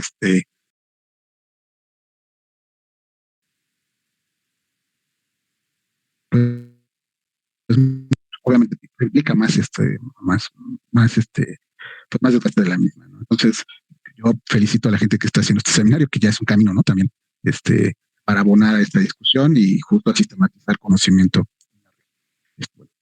Eso sería todo.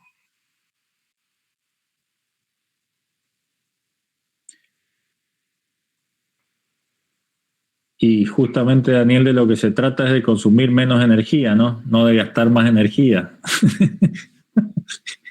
Sí, bueno, claro. Bueno, no, entonces respondo de abajo hacia arriba. De nuevo, no hay una respuesta única a eso. El mundo es muy diverso, heterogéneo, complejo. Está moviéndose a una velocidad que desde la academia no podemos siquiera dar cuenta, ¿no? Entonces realmente estamos en una crisis sobre eso. Entonces esa pretensión de abordarlo todo y desde una única mirada, en fin, me parece que la pandemia nos ha enseñado nuevamente bastante que tenemos que tener un poco más, como decía Boaventura de Sousa Santos, una ciencia prudente para una vida decente. Yo creo que ya tampoco podemos ser tan pretenciosos de que con una buena investigación bien hecha y bien articulada con otras se van a resolver los problemas. Sí creo que hay algunas iniciativas que están buscando tener una mirada más general y un termómetro un poco de lo que está pasando. Esperen que necesito enchufar mi computador. No sé si conocen la experiencia del Atlas de la Justicia Ambiental que ha generado el equipo también del profesor Joan Martínez Alier. Se llama EHOLT.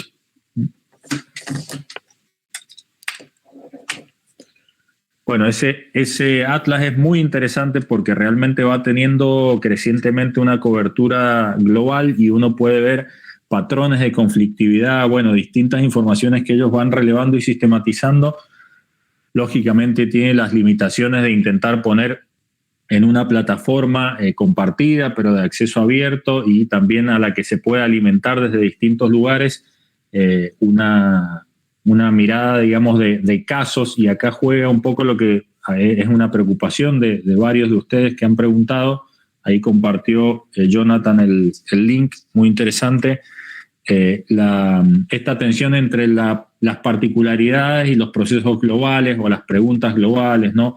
Me parece que este tipo de iniciativas sirven, por un lado, para acumular evidencia y también para las luchas, digamos, contra los estados, contra las corporaciones, porque acumulan, por un lado, evidencia, o sea que son una herramienta potente para los actores locales, para los territorios, pero a la vez nos permiten tener una mirada más general y entender ciertos patrones, ¿no?, de comportamiento de las empresas, digamos, de luchas exitosas en términos de las resistencias, de generación de alternativas eventualmente.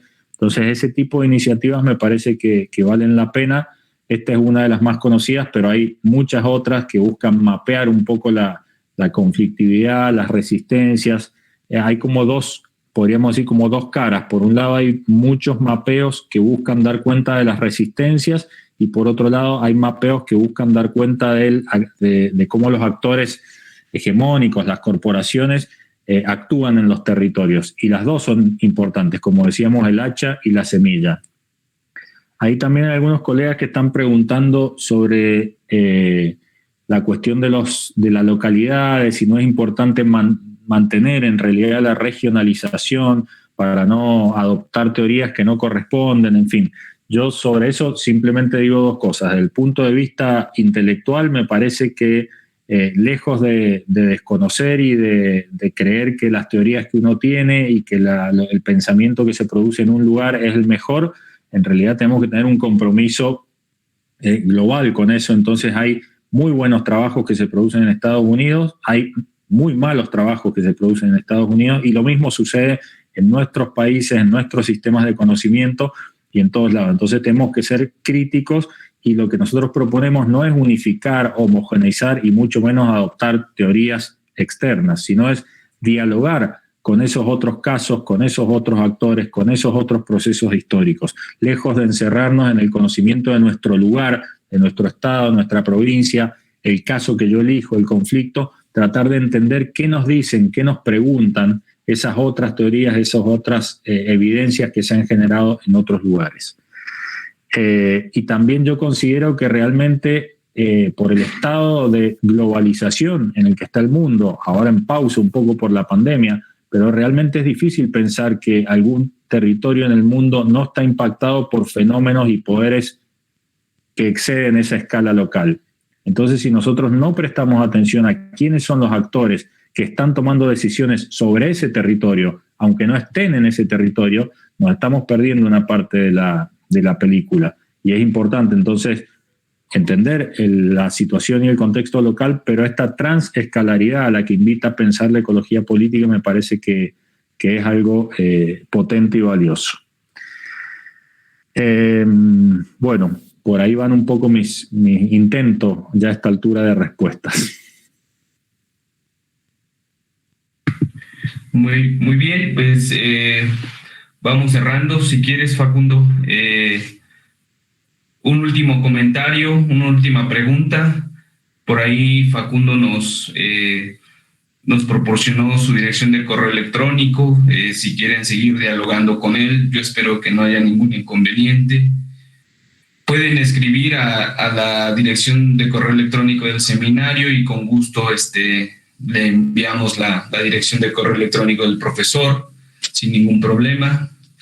¿Alguna última pregunta, comentario? ¿No? Okay. Yo quisiera nada más, buenas tardes, mucho gusto verles nuevamente porque he estado siguiendo pues este seminario y tenía la inquietud pues de decirles que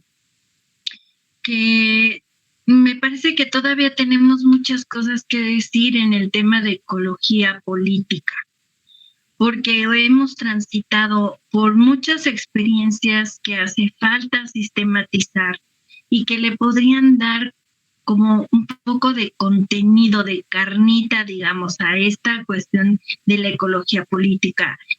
Yo creo que las luchas que ahorita mismo se están dando en nuestro país o en nuestro continente nos pueden dar mucha luz sobre qué significa precisamente la ecología política y por dónde tenemos que transitar como sociedades, como pueblo, como ciudadanos, para comprender en toda su magnitud las acciones que se emprenden ya sea desde el Estado, desde los estados o el conjunto de estados inclusive, y desde desde las mismas comunidades, ¿no?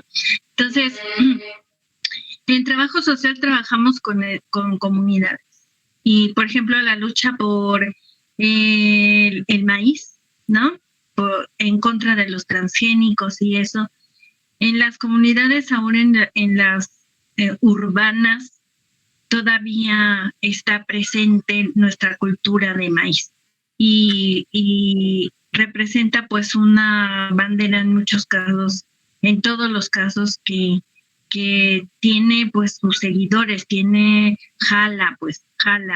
Y es importante que escuchemos, que aprendamos también a escuchar esas voces, las voces de los ciudadanos comunes y corrientes de a pie. Nada más, muchas gracias. Muchas gracias, Luisa. ¿Algo más, Facundo, que quieras agregar? No, simplemente agradecerles. Muchas gracias, Luisa, por tus bonitas palabras a modo de cierre. Muchas gracias por el tiempo, por la invitación. Siempre para mí es una alegría y un honor poder compartir con colegas latinoamericanos nuestro humilde trabajo. Y como tú dijiste, Oscar, está mi correo ahí disponible para continuar el diálogo con todas y todos los que quieran. Y celebro la realización del seminario y les felicito por el trabajo, el compromiso y la convocatoria. La verdad que es muy digno de valorar y de aplaudir. Pues muchas gracias, Facundo, por compartir estas ideas. Como lo han dicho acá, o sea, todavía queda un largo trecho por recorrer, ¿no? Hay que seguir haciendo camino en esta área de discusión, de reflexión, que siempre está en construcción, ¿no? Y bueno, como parte de esa acción, pues es este seminario, ¿no? Los esperamos para la siguiente sesión, a principios de junio, ¿no? Y bueno, pues muchas gracias a todos y bueno, estén atentos a nuestras redes sociales. Ahí es donde publicamos las siguientes sesiones, los carteles de las siguientes sesiones y el horario. Bueno, pues muchas gracias. Nos vemos pronto. Muchas gracias. Hasta luego. Hasta luego. Un abrazo. Un abrazo para todos. Hasta luego, Facundo, y muchas gracias. Hasta luego a todos. Un abrazo grande. Adiós. Muchas gracias, Facundo. Bye. Muchas gracias. Excelente ponencia. Hasta luego.